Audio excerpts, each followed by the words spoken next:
അങ്ങനെ ഈ അറിയാൻ വയ്യാത്ത യദുവിനെ ലോക പ്രശസ്തനാക്കിയത് ആരാണ്? മേയർ. അപ്പൊ ആ യദുവിന്റെ വീട്ടില് ഇങ്ങനെ മേയർ ഈ വീടിന്റെ ഐശ്വര്യം എന്ന് എഴുതി വെക്കണം. ദൂരത്തടിക്കാൻ പോയതെന്ന് പറയരുത്, പിന്നെ അത് എർത്താണ്. എർത്ത് എന്ന് പറഞ്ഞു കഴിഞ്ഞാൽ പിണറായി ഉണ്ടെങ്കിൽ എർത്തായിട്ട് ഗണേശൻ വേണം. എന്തിനാണ്? ആളിനെ കൂട്ടാൻ വേണ്ടി. യദുവിന്റെ അമ്മ ഒരു ഓഡിയോ ഏതോ ഒരു ചാനലിന് കൊടുത്തു. അതില് എവിടുന്നൊക്കെ വിളികൾ വന്നു. അപ്പൊ ഭീഷണി വിളി വന്നു. അവരാ ഭയപ്പെട്ടിരിക്കുകയാണ്. Professor Malayath, professor Muthukad, professor Samraj, അങ്ങനെ പല. ഇനി ആ പ്രൊഫസർ ആണോ എന്ന് എനിക്ക് അറിയാൻ വയ്യ. അപ്പൊ എന്തായാലും പ്രൊഫസർ കുസുമ അവിടെ വന്നിട്ട് ബഹളം ഉണ്ടാക്കുക. നമസ്കാരം. KSRTC ഡ്രൈവർ യദുവും തിരുവനന്തപുരം മേയർ ആര്യ രാജേന്ദ്രനും തമ്മിലുള്ള പോര് ഏകദേശം ആറിത്തടുത്ത് വരികയാണ്. ഇന്ന് യദുവിന്റെ വീട്ടിൽ യദുവിനെ അന്വേഷിച്ച് ഞങ്ങളുടെ യദുവിന്റെ ഒരു ബൈറ്റ് എടുക്കാനായി ഞങ്ങളുടെ ക്യാമറാമാൻ ആദരണീയനായ ശ്രീ JN ശിവൻസ് പോവുകയുണ്ടായി. അപ്പോൾ അവിടെ കണ്ട കാഴ്ച അദ്ദേഹം പറയും. ചേട്ടാ, എന്താ അവിടെ കണ്ടത് നിങ്ങൾ? അവിടെ അങ്ങനെ പ്രത്യേകിച്ച് കാഴ്ചയൊന്നുമില്ല.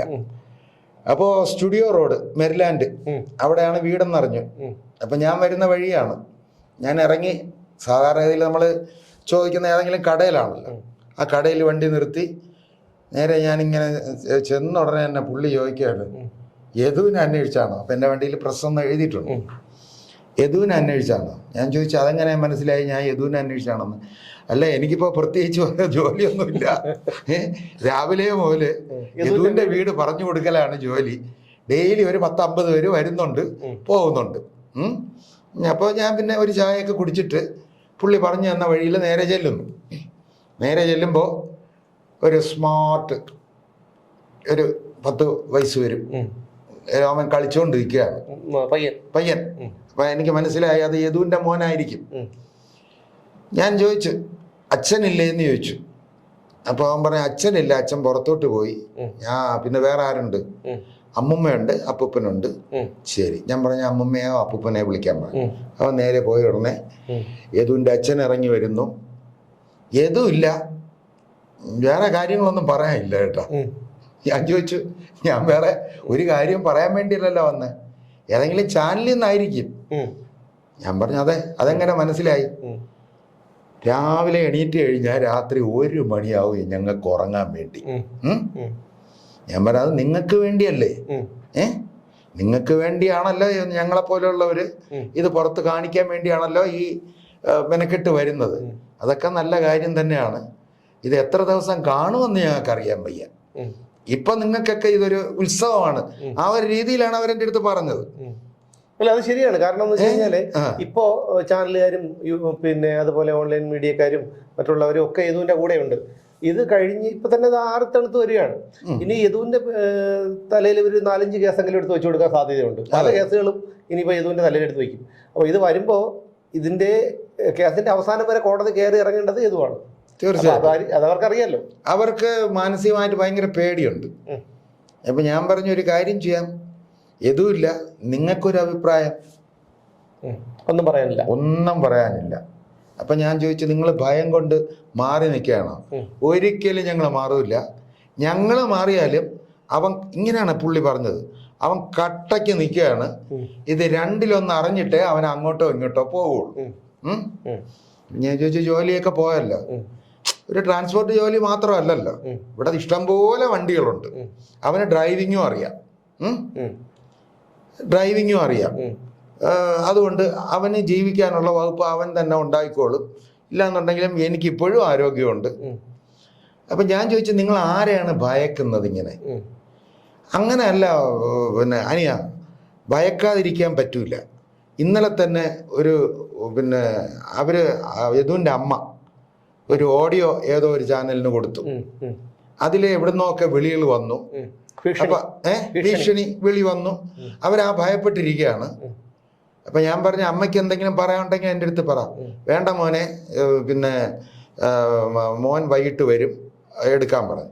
അപ്പൊ ഞാൻ പറഞ്ഞു യദുവിൻ്റെ നമ്പർ എനിക്ക് തരാൻ പറഞ്ഞു. അവർ എന്നെ വിളിച്ചു പറഞ്ഞപ്പോഴത്തേക്ക് യദു കിട്ടി. അപ്പം ഞാൻ പറയും യദു, ഞാൻ ഇങ്ങനെ DNA ന്യൂസിൽ നിന്നാണ്. എവിടെ ഉണ്ട്? ഞാനിങ്ങനെ കരമന ഒരു സ്ഥലത്ത് നിൽക്കുകയാണ്, ഞാൻ വൈകിട്ടാവും. അപ്പോൾ ഏതൊരു കാര്യം ചെയ്യും, അമ്മയുടെ അടുത്ത് പറഞ്ഞു ഞാൻ അമ്മയുടെ ഒരു അഭിപ്രായം അത് തൽക്കാലം ഇപ്പം വേണ്ട ചേട്ടാ, എന്തായിരുന്നാലും നമുക്ക് വൈകിട്ട് കാണാം. അങ്ങനെയാണ് ഞാൻ അവിടുന്ന് പുറത്തിറങ്ങുന്നത്. അവർ നല്ല ഭയപ്പെട്ടിരിക്കുകയാണ്. അപ്പൊ അത് യദുവിന്റെ അവസ്ഥ. അപ്പൊ നമ്മളിപ്പോ ഈ വിഷയത്തിൽ മാത്രമാണ് നമ്മൾ യദുവിനോടൊപ്പം നിൽക്കുന്നത്. കാരണം അന്ന് അവിടെ നടന്നത് എന്താണെന്ന് നമ്മൾ ആ ദൃശ്യങ്ങളിലൂടെ കണ്ടതാണ്. ഒരു വരുന്ന ട്രാൻസ്പോർട്ട് ബസ്സിന്റെ കുറുകെ മേയർ ഒരു സ്വകാര്യ വാഹനം കൊണ്ട് നിർത്തിയിട്ട് തിരുവനന്തപുരം മേയർ ചാടിയിറങ്ങുന്നു. അവരുടെ ഭർത്താവും MLA-യുമായ വ്യക്തി ചാടിയിറങ്ങി വണ്ടിക്കകത്ത് കയറുന്നു. പിന്നെ അവരെ കൂടെ വന്ന ആൾക്കാർ കയറുന്നു, അയാളെ അതിൽ നിന്ന് പുറത്തിറക്കാൻ നോക്കുന്നു. പിന്നീട് അയാളെ പോലീസ് കൂട്ടിക്കൊണ്ടുപോയി വിളിക്കുന്നവരെ അവിടെ ഇരുത്തുന്നു. അപ്പം അതൊക്കെ നമുക്ക് ന്യായീകരിക്കാം. അതൊന്നും നമുക്ക് ന്യായീകരിക്കാൻ കഴിയുന്ന കാര്യങ്ങളല്ല. അപ്പൊ അതാണ് നമ്മൾ ആ വിഷയത്തിൽ എടുത്ത നിലപാട്. പിന്നീട് നമ്മളിപ്പോൾ മറ്റൊരു വശം കൂടി നോക്കേണ്ടതുണ്ട്. കാരണം KSRTC ഡ്രൈവർമാരുടെ ഡ്രൈവിങ്ങിനെ കുറിച്ച് നമുക്ക് എല്ലാവർക്കും അറിയാം. നമ്മളെല്ലാവരും റോഡിലിറങ്ങി സഞ്ചരിക്കുന്നവരാണ്. പലപ്പോഴും വളരെ അവരുടെ ബുദ്ധിമുട്ടുകളെല്ലാം നമുക്കറിയാം. കാരണം നിശ്ചിത സമയത്തിനുള്ളിൽ അവർക്ക് ഓടി എത്തേണ്ടതുണ്ട്. ബസ്സിൻ്റെ കണ്ടീഷൻ, ഈ റോഡിലെ വാഹന തിരക്ക്, ഇതൊക്കെ നമുക്കറിയാം. അതോടൊപ്പം തന്നെ ഈ മാസം ഇന്ന് 13-ാം തീയതി ഇതുവരെ അവർക്ക് ശമ്പളം കിട്ടിയിട്ടില്ല. അപ്പോൾ ഒന്നാലോചിച്ച് നോക്കുക, ഈ KSRTC ബസ്സും ഓടിക്കാൻ വരുന്നവർ അല്ലെങ്കിൽ കണ്ടക്ടർമാരും ഒക്കെ അധികം സാമ്പത്തിക സ്ഥിതിയുള്ളവരായിരിക്കില്ല. കാരണം അവരിത് വെച്ചിട്ട് വേണം അവരുടെ ഒരു മാസം തള്ളി നീക്കാൻ. അല്ലെങ്കിൽ അവർക്ക് പല ആവശ്യങ്ങൾ കാണും. ചിലപ്പോൾ സാമ്പത്തിക സ്ഥിതി ഉള്ളവരും കാണാം. അങ്ങനെയാണെങ്കിൽ പോലും അവർക്ക് ഈ മാസം കിട്ടുന്ന പൈസ കൊണ്ട് മറ്റു പല കാര്യങ്ങളും അവർ കണക്കൂട്ടിയിട്ടായിരിക്കും ഈ ജോലി ചെയ്യുന്നത്. ഗതാഗത മന്ത്രി വിദേശത്ത് ദൂർത്തടിക്കാൻ പോയിരിക്കുകയാണ്. അപ്പോൾ ഇവിടെ ഇന്ന് 13-ാം തീയതി ആയിട്ടും ഇന്ന് അവർക്ക് ശമ്പളം കിട്ടിയിട്ടില്ല. അതൊക്കെ നമുക്ക് മനസ്സിലാവും. ദൂർത്തടിക്കാൻ പോയതെന്ന് പറയരുത്, പിന്നെ അത് എർത്താണ്. എർത്തടിക്കാൻ പോയി. എർത്ത് എന്ന് പറഞ്ഞു കഴിഞ്ഞാൽ പിണറായി ഉണ്ടെങ്കിൽ എർത്തായിട്ട് ഗണേശൻ വേണം. ശരി, എങ്ങനെയാണ്? ആളിനെ കൂട്ടാൻ വേണ്ടി. അതായത് പുള്ളി വരുന്നതിന് മുമ്പ് പണ്ട് നമുക്ക് കരുണാകരൻ സാർ ഉണ്ടായിരുന്ന സമയത്ത് പീതാംബരക്കുറുപ്പ്, പുള്ളി കരുണാകരൻ സാറ് വരുന്നതിന് മുമ്പ് സ്റ്റേജിൽ കയറും. എന്തിനെന്നറിയാം? പുള്ളി ചിലപ്പോ കൊല്ലത്തുനിന്ന് തിരിച്ചേ കാണുള്ളൂ. അപ്പോൾ ട്രിവാൻഡ്രത്തായിരിക്കും ഫംഗ്ഷൻ. പുള്ളി അങ്ങ് കയറി കഴിഞ്ഞാൽ അവിടെ ഇരിക്കുന്ന ആളുകൾ ഈ കരുണാകരൻ സാറ് വരുന്നത് വരെ എണീറ്റ് പോകില്ല. അത്രയ്ക്ക് പിടിച്ചിരുത്താനുള്ള നുണയല്ല, നല്ല രസകരമായിട്ട് പറയും. പക്ഷെ ഈ ഗണേശനെ തമ്മിടത്തോളം അതല്ല. ഈ നാട്ടുകാരുടെ ഇപ്പൊ എനിക്ക് തോന്നുന്നു ഈ വിദേശത്ത് ചെന്ന് എനിക്ക് അറബികളെ പിന്നെ നോമ്പ് കഞ്ഞി കുടിക്കാനുള്ള ക്ലാസ് എടുക്കുകയായിരിക്കും, ഏത് വിരലിട്ട് കറക്കി. അപ്പൊ അങ്ങനെയുള്ള നുണകളും കാര്യങ്ങളും ഒക്കെ പറഞ്ഞു വരുമ്പോഴത്തേക്ക് നുണ കേൾക്കാൻ മലയാളിയൊക്കെ നല്ല ഏത് ഭാഷക്കാർക്കും ഇഷ്ടമെന്നാണ് ഞാൻ അറിഞ്ഞിട്ടുള്ളത്. അപ്പൊ എല്ലാവരും കാണും. അപ്പൊ ഈ മുഖ്യം വരുമ്പോഴത്തേക്ക് അതിനു വേണ്ടിയാണ്. ഇനി ബാക്കി പറയാം. ഞാൻ പറഞ്ഞു വന്നത് ഈ ഡ്രൈവർമാരുടെ വളരെ എന്താണ് ഒരു കെയർലെസ് ആയിട്ടുള്ള ഡ്രൈവിങ്. ഈ ഡ്രൈവിങ് നമ്മൾ തന്നെ എത്ര പ്രാവശ്യം അയ്യോ എന്ന് വിളിച്ചിട്ടുണ്ട്. കാരണം എതിർഭാഗത്ത് കൂടി വാഹനം വരുന്നത് കണ്ടാൽ പോലും, ഈ ഒരു ചെറിയ കാറായിരിക്കാം എതിർഭാഗത്ത് നിന്ന് വരുന്നത്, അങ്ങനെ വരുന്നത് കണ്ടാൽ പോലും ഇവർ ഓവർടേക്ക് ചെയ്യും. കാരണം ഈ ചെറിയ വാഹനം ഇനി വെട്ടിയൊഴിച്ച് റോഡിന് പുറത്തിറക്കിയിട്ടായിരുന്നാലും അവർക്ക് വഴി കൊടുക്കുമെന്ന് അവർക്കറിയാം. അപ്പൊ അതുകൊണ്ട് പിന്നെ ചില അത്തരം ഡ്രൈവർമാരുണ്ട്. എല്ലാവരെയും അല്ല ഈ പറയുന്നത്. മാന്യമായിട്ട് പിന്നെ ട്രാൻസ്പോർട്ടിൽ വർക്ക് ചെയ്യണ ഒരുപാട് പേരുണ്ട്. മാന്യമായിട്ട് വാഹനം ഓടിക്കുന്നവരുണ്ട്. അതുപോലെ തന്നെ ഇവരുടെ ഈ ഓടി എത്താനുള്ള സമയപരിമിതി ഒക്കെ നമുക്കറിയാം. പക്ഷേ ഈ ചെറിയ വാഹനങ്ങളെ നിസ്സാരവൽക്കരിച്ചുകൊണ്ട് ഇവർ ഈ റോങ് സൈഡിൽ കൂടി ഓവർടേക്ക് ചെയ്യുക, അമിത വേഗത, അവരുടെ ഈ ഒരു അത്തരം ഒരു രീതികളൊക്കെ ഒരിക്കലും നമുക്ക് ന്യായീകരിക്കാൻ കഴിയുന്ന ഒരു കാര്യങ്ങളൊന്നുമല്ല.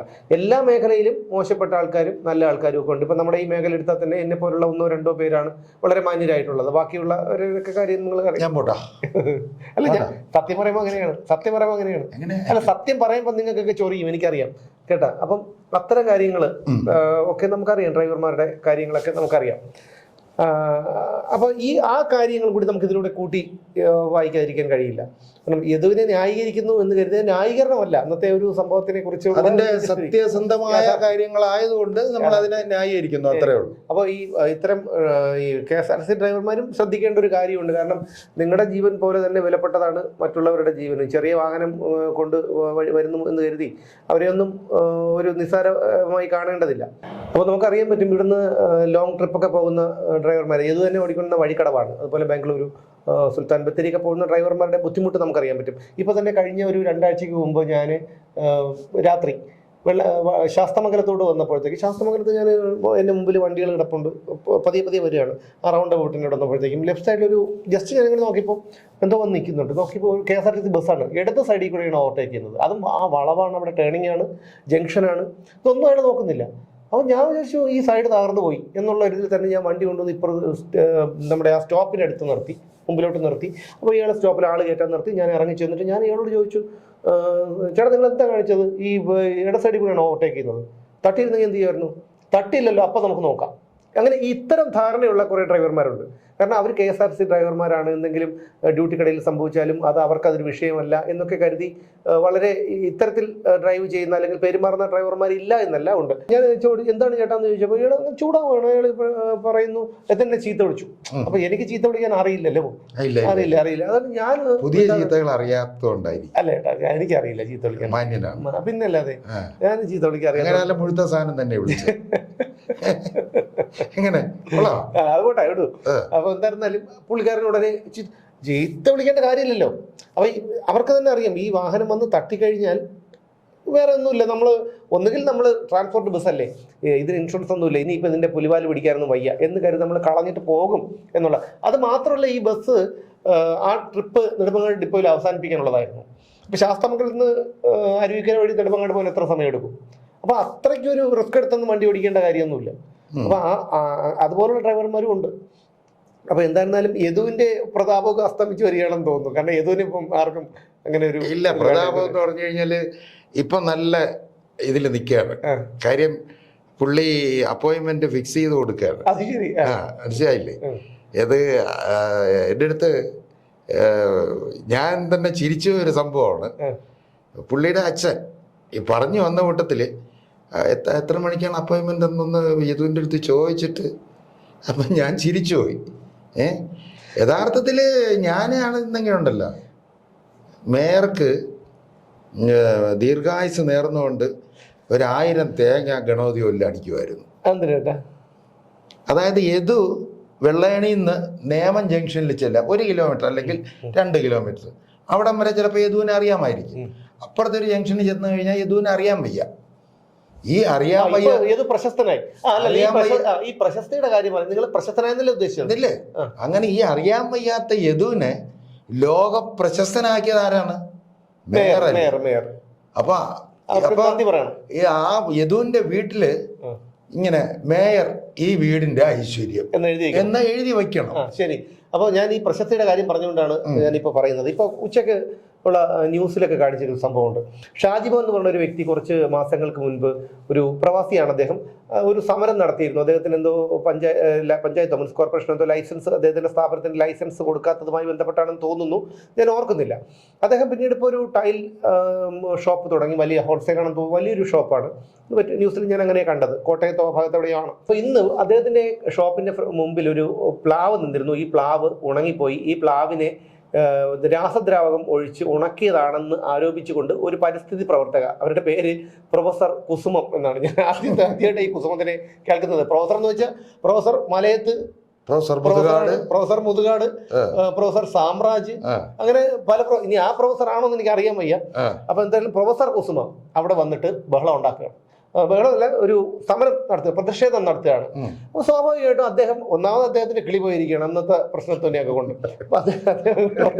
വന്നിട്ട് കാര്യമായിട്ടാ വന്നിട്ട് ഇവരെടുത്ത് സംസാരിക്കുകയാണ്. അപ്പൊ അവർ ഞങ്ങൾ പ്രതിഷേധിക്കാൻ വന്ന അദ്ദേഹത്തിന്റെ ചോദ്യത്തിന് ഒരു ന്യായമുണ്ട്. നിങ്ങൾ ചാലക്കുടിയിൽ നിന്ന് ഇവിടെ വന്ന് പ്രതിഷേധിക്കണം എന്തിനാണ്? അത് ചോദ്യമാണ്. കാരണം ചാലക്കുടിയിൽ വന്ന് കോട്ടയത്തോ എറണാകുളത്തോ ആ ഭാഗത്ത് എവിടെയാണ്. എന്തായാലും ഈ ചാലക്കുടിയുടെ പരിസര പ്രദേശം, ചാലക്കുടി പറയാൻ ഉച്ചരിക്കാൻ പോലും പേടിയാണ്. എന്നാ പോലും ഞാൻ പറയുന്നത് പറയാതിരിക്കാൻ വഴിയില്ലല്ലോ. അപ്പൊ അങ്ങനെ വന്നിട്ട് നാട്ടുകാർ തന്നെ പറയുന്നുണ്ട്, ഇവിടെ കുറച്ചുപേര് പിരിവിന് വേണ്ടി കടയിൽ വന്നിരുന്നു. ഇദ്ദേഹം പിരിവുമായിട്ട് ബന്ധപ്പെട്ട തർക്കം ഉണ്ടായിരുന്നു. അതിനുശേഷമാണ് ഇവർ അതിന്റെ പകരം വീട്ടാൻ അവരുമായിട്ട് ബന്ധപ്പെട്ടാണ് ഇവർ വന്നതെന്ന് പറയുന്നു. പിന്നെ അതുപോലെ അവിടുത്തെ സെക്യൂരിറ്റി ജീവനക്കാരൻ പറയുന്നത്, ഇവിടെ ഈ ഞങ്ങളൊരു വെയിലത്ത് വേർത്തൊലിച്ച് നിൽക്കുമ്പോൾ ഈ പ്ലാവായിരുന്നു തണല്, ആ പ്ലാവിന് ഞങ്ങൾ രാസദ്രാവകം ഒഴിച്ചുണക്കോ എന്ന് അദ്ദേഹം ചോദിക്കുകയാണ്. നാട്ടുകാരെല്ലാം ഈ ഷാജിമോന്റെ സൈഡാണ്. കാരണം നിരവധി പേർക്ക് അദ്ദേഹം ജോലി കൊടുത്തിട്ടുണ്ട്. ആ പരിസര പ്രദേശത്തുള്ള ഒരുപാട് പേർക്ക് അദ്ദേഹം ജോലി കൊടുത്തിട്ടുണ്ട്. പ്രൊഫസർ കുസുമത്തിനെ കൊണ്ടൊന്നും ഒരാൾക്കൊരു ജോലി കൊടുക്കാൻ പോലും പോട്ടെ, മിണ്ടാതെ വീട്ടിലിരുന്നാൽ പോരെ. എന്തിനാണ് ഈ മനുഷ്യരെ ഇങ്ങനെ ഉപദ്രവിക്കുന്നത്? അപ്പൊ ഇവര് പിന്നെ ഇനിയിപ്പോ പ്രൊഫസർ കുസുമം അങ്ങനെ ഇരുന്നപ്പോ ആരും ശ്രദ്ധിക്കാനില്ല. അല്ല, ഞാൻ പറഞ്ഞു വന്നതാണ്. ഇനിയിപ്പം പ്രൊഫസർ കുസുമം ആരാണെന്ന് 4 പേര് അറിഞ്ഞു, അങ്ങനെ ഒരാളുണ്ടെന്ന് 4 പേര് അറിഞ്ഞു. ഇനിയിപ്പോ എന്താണ്, ഇനി ഉദ്ഘാടനമായി, അതായി, ഇതായി, പിന്നെ അവര് പ്രശസ്തമായി കുറച്ച് ദിവസത്തേക്ക്, ഇനി അവരെ ചുമന്നുകൊണ്ട് കിടക്കാൻ ആളായി. പിന്നെ ഇവിടെ മുട്ടിൽ പരമുറ കേസ് നടന്നു. കോടിക്കണക്കിന് രൂപയുടെ മരമാണ് വെട്ടിമുറിച്ചുകൊണ്ട് പോയത്. അന്ന് ഈ കുസുമ എവിടെ പോയിരുന്നു?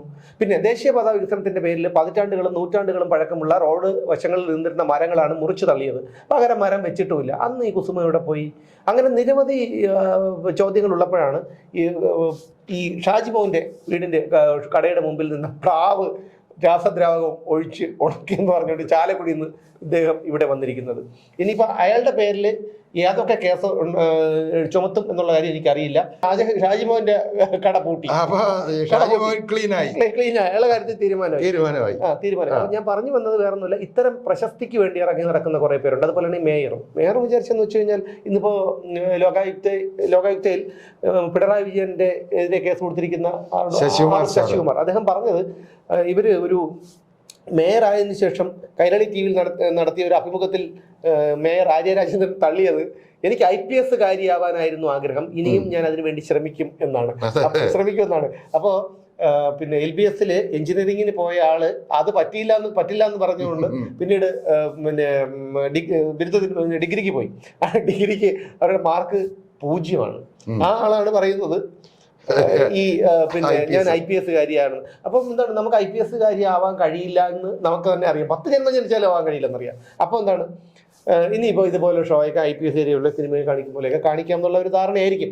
അതുപോലെ ഒരു പ്രശസ്തി ആഗ്രഹിക്കുന്ന കുറേ ആൾക്കാരുണ്ട്. എന്തായാലും നമ്മുടെ നാട് ഇങ്ങനെയൊക്കെ ആയിപ്പോയി. അതിൽ ഇനിയിപ്പോൾ നമുക്കൊന്നും പറഞ്ഞിട്ട് കാര്യമില്ല. ഇവിടെയൊക്കെ ഇങ്ങനെ ജീവിച്ചേ പറ്റുള്ളൂ. ഇതുപോലെ ഒരാൾക്ക് ഒരു ജോലി ചെയ്ത് ജീവിക്കാനോ അല്ലെങ്കിൽ ഒരു സംരംഭം തുടങ്ങാനോ പോലും പറ്റാത്ത ഒരു അവസ്ഥയിലേക്ക് നമ്മുടെ കേരളം മാറിയിരിക്കുകയാണ്. ഒന്നുകിൽ ഇതുപോലെ എന്തെങ്കിലും ഒരു പരിസ്ഥിതി പ്രവർത്തകയാകുക, അല്ലെങ്കിൽ ഇതുപോലെ എന്തെങ്കിലും ഒരു ഗുണ്ടയാവുക. ഇന്നലത്തെ കണ്ടില്ലേ, അതാകുമ്പോൾ ആൾക്കാർ പേടിക്കും.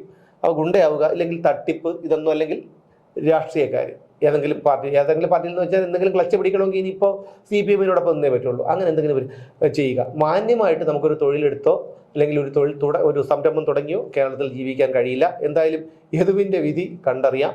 മറ്റൊരു വിഷയവുമായി നമുക്ക് വീണ്ടും കാണാം നാളെ.